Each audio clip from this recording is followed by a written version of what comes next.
ఈ భూమి మీద జీవించే ప్రతి ప్రాణికి సమస్యలు ఉంటాయి, అలాగే మనకి కూడా. అయితే మనకొచ్చిన ప్రతి సమస్యకు కూడా పరిష్కారం ఉంటుంది. అసలు మన శాస్త్రాలు పురాణాలు తిరిగేస్తే ఈ ప్రపంచంలో ఉన్న ప్రతి సమస్యకు పరిష్కారం లభిస్తుంది. మన జీవితంలో ఉండే కష్టాలు రెండు విధాలుగా ఉంటాయి. ఇందులో మొదటిది ఇతరులకు హాని చేస్తున్నప్పుడు కర్మ వెంటాడుతుంది. దీనికి పరిష్కారం మంచి పనులు చేయడమే. ఇక రెండవది మనకు తెలియకుండా చేసిన చెడు పనుల వల్ల మనకి కష్టాలు ఎదురవుతాయి. దీనికి పరిష్కారం కొన్ని పద్ధతులు మార్చుకోవడమే.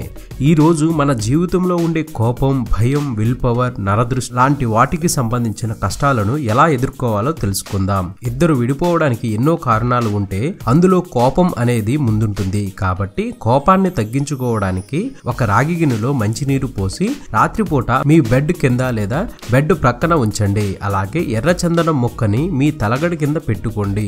మీ విల్ పవర్ ని పెంచుకునేందుకు ఓ వెండి పాత్రలో మంచినీరును నింపి రాత్రిపూట మీ బెడ్ కింద లేదా బెడ్ ప్రక్కన ఉంచండి. నిత్యం మీ చర్మానికి తాకుతూ ఉండే వెండి ఆభరణాలను ధరించిన మంచి జరుగుతుంది.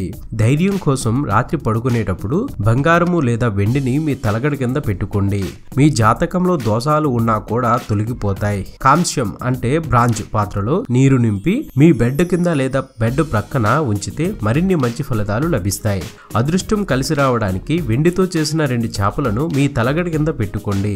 తలగడి కింద అసౌకర్యంగా ఉంటే వెండి పాత్రలో నీరు పోసి అందులో ఈ 2 చేపలను ఉంచండి. నరదృష్టిని వదిలించుకోవడానికి అలాగే మీ మీదట తగలకుండా ఉంచడానికి ఇనుముతో చేసిన పాత్రలో నీరు పోసి 21 రోజుల పాటు మీ బెడ్ కింద లేదా బెడ్ ప్రక్కన ఉంచాలి. ఇందులో రోజు నీరు మారుస్తూ ఉండాలి. కుదిరితే నీలం రంగు రత్నాన్ని మీ తలగడి కింద పెట్టుకోండి. ఇలా చేస్తే అద్భుతమైన ఫలితాలు లభిస్తాయి. ఇది అప్డేట్. మరొక ఇంట్రెస్టింగ్ వీడియోతో మీ ముందుకు వచ్చేస్తాను. ఇలా ఎన్నో కొత్త విషయాలను మనకు తెలియజేస్తున్న మన విఆర్ మీడియా యూట్యూబ్ ఛానల్ ని సబ్స్క్రైబ్ చేయండి, మమ్మల్ని ప్రోత్సహించండి. Please subscribe and thank you.